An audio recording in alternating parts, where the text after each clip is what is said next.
Let's prepare on chain surveying.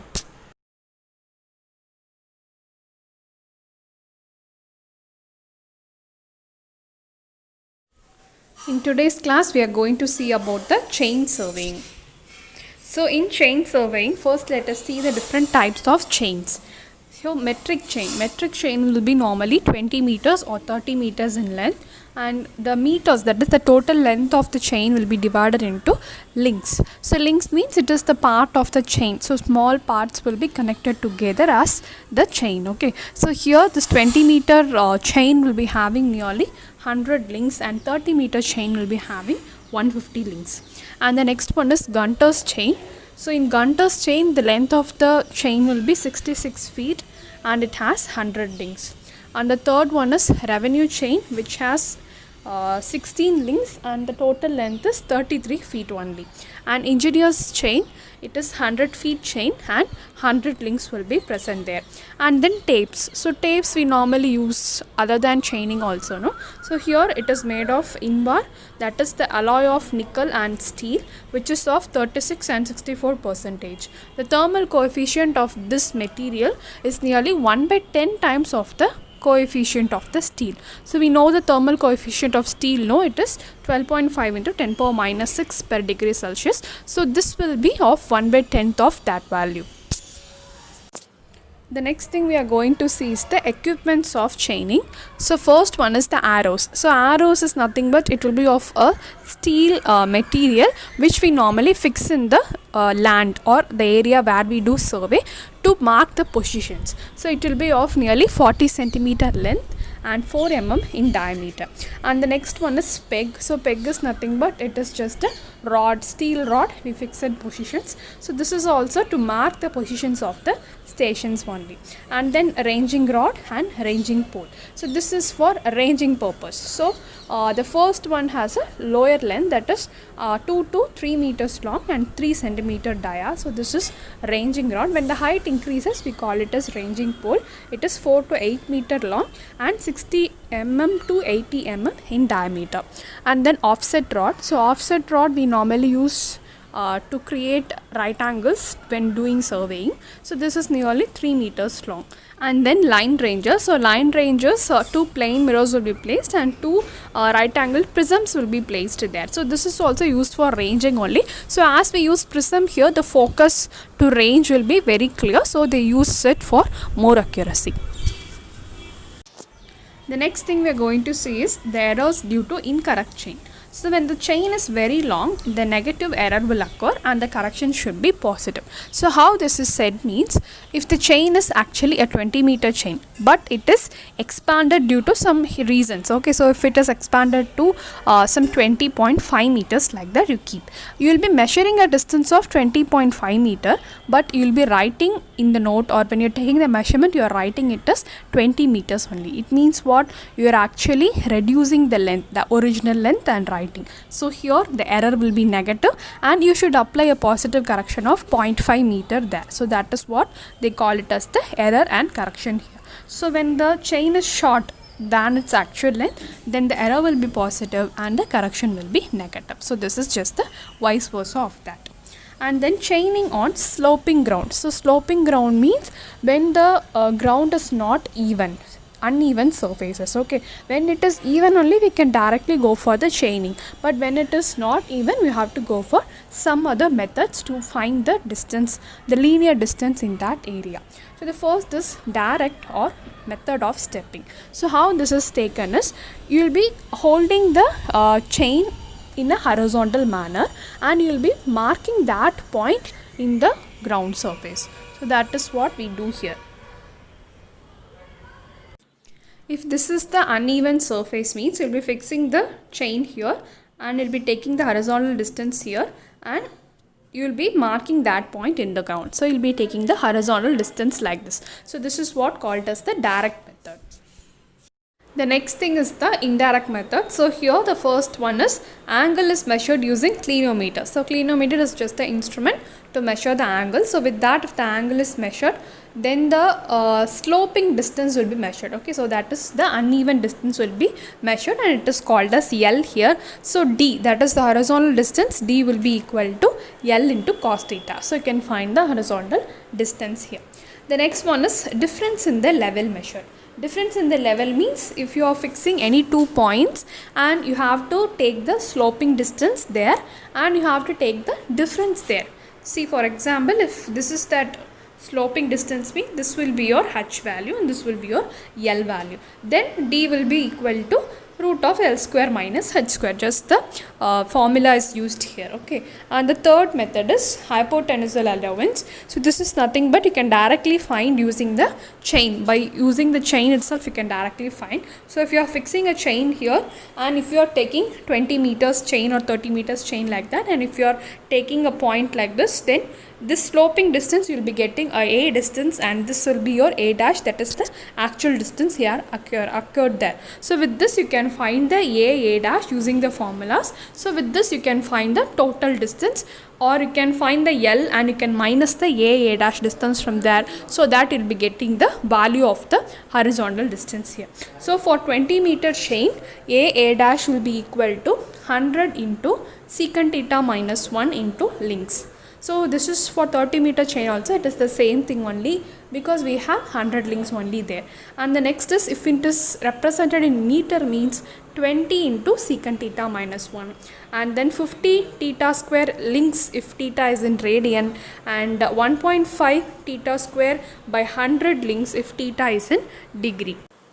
And then 50 by n square if n is the slope, that is 1 in n slope we will be mentioning, no? So that if you know means you can use this formula. So these are the methods to find the horizontal distance in the indirect way.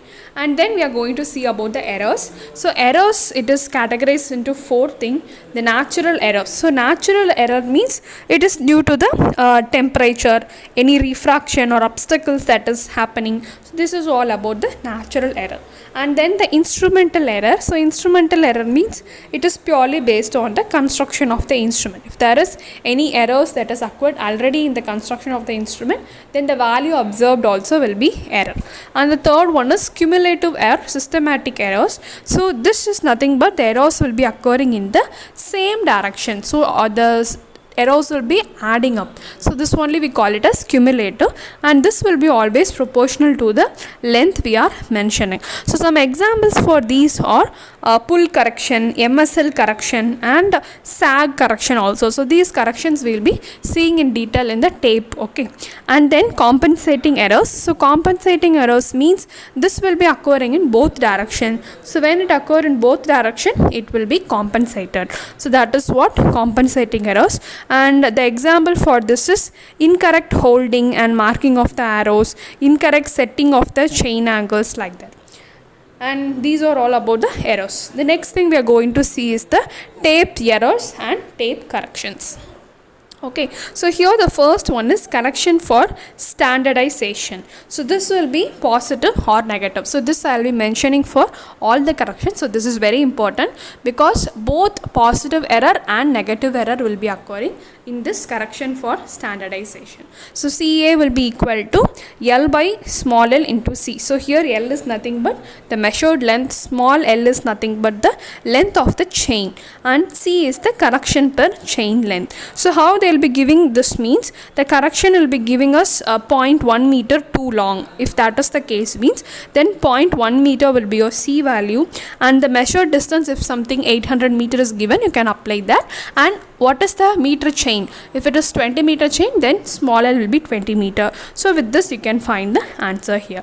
So when it is long and when it is short, the positive and negative changes accordingly. So this is about the correction for standardization. The next thing is correction for slope. So this only negative correction error or occurs. So here C will be equal to L minus root of L square minus H square. So here I have drawn the diagram now. So this will be your capital L and H, and small l will be your horizontal distance. Here we are just taking the reverse that we saw in the previous thing. No? So there we will be taking small l and capital L in the opposite sides. Here they have taken like this. And it can be also written as H square by 2L, or L into 1 minus cos theta, or 2L into sin square theta by 2. And the third one is correction for temperature. So this can be both positive and negative. So the formula is L into alpha into Tm minus T naught. So L is the measured length, alpha is the thermal coefficient of the material we are using, and Tm is the mean temperature, and T naught is the standard temperature, which will be a constant. So here if Tm is greater than T naught means then your correction will be positive. If it is lesser than T naught means the correction will be negative. And then correction for pull or tension. So this also it occurs in positive or negative. So here the formula is P minus P naught L by AE. So here L is the measured length, A is the area, and E is the Young's modulus of the material we use, and P is nothing but the pull that we are applying, and P naught will be your standard pull. And this area is the cross-sectional area of the tape or chain, whatever you are using. So here when P is greater than P naught, the Cp will be positive, and when it is less than P naught, Cp will be negative. The next thing is correction for sag. So this is negative only. So here Cs will be equal to W square L by 24 N square P square. So here W is the weight of the tape in kg. If they have given the weight of the tape, then kilogram per meter run. If that is the case, means you have to multiply the length of that tape or chain. Okay. So here if it is directly given in kilogram, means you can substitute here in the W, and L is the length of the tape or chain, and N square is nothing but N is the number of equal base. So how many base you are taking, so that will be given in the question, and P is the pull applied, so it is also in kilograms. So you will be getting the value. And then correction for misalignment. So it is always a negative correction. So here the correction will be L1 1 minus cos theta 1 plus L2 into 1 minus cos theta 2, or you can write it as d square by 2L1 plus d square by 2L2. The next thing is the method of linear measurement. So this is some important point, that's all. So here we already saw which surveying is more accuracy, having more precision value like that. The same thing is given here. The first order precision will be always the triangulation survey, which is the most accurate giving value, and the second one is the theodolite, and third one is the chain survey. So that is what they have given in the order here.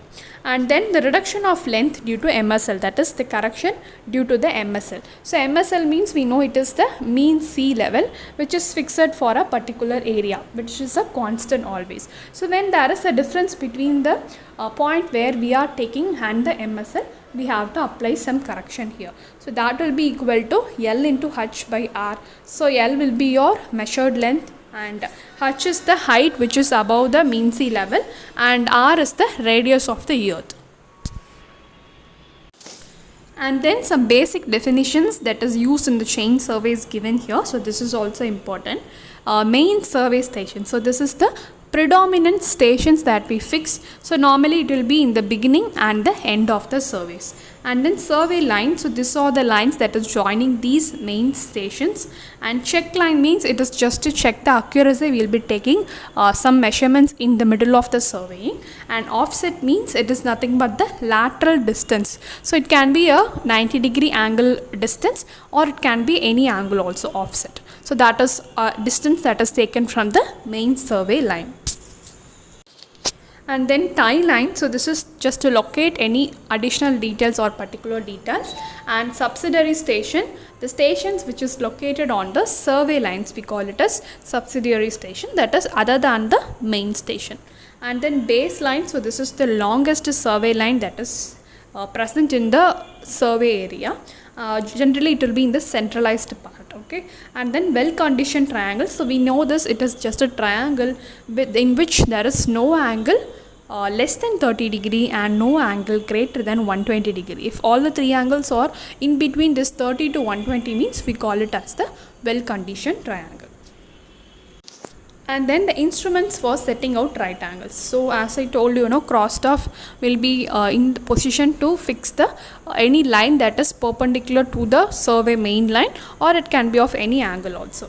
So here the cross staff itself is categorized into three types, that is open cross staff which can take only 90-degree offset, and French cross staff which can take 45 or 90-degree, and adjustable cross staff which you can take any angle. And then optical square, so this is also is done for the same purpose only, but we use prisms here. So mirrors here. So two mirrors making an angle of 40-degree each other will be placed. So one will be completely silvered and the other mirror will be top, it will be silvered, and bottom it will be not silvered. So this is more accuracy than the cross staff. And then prism square, so here only we use prism which is more precise and more accuracy than the mirrors. So this is, out of these three, prism square is more accuracy. And then the obstacles in chaining. So when we do chaining, there will be some obstacles. Okay, so that is categorized into these three types, that is obstacle to ranging but not chaining. For example, forest or hill. So when the forest or hill is there means the height will be obstructed, so you can't do ranging there. So ranging means nothing but you'll be fixing a ranging pole or ranging rod, and you'll be focusing that point and taking the chaining. Okay, so here obstacle to ranging but not chaining. You can do chaining inside the forest or hill. And the next one is obstacle to chaining but not ranging. So the example is pond or river or any water bodies. So when the water bodies is present there, you can't do chaining, but you can do ranging there. And the third one is obstacle to both chaining and ranging. The example is a very high building. So when a high building is placed, the chaining also couldn't be done in between them, and ranging also is hidden there. Thank you, and keep watching for the next lecture on compass surveying.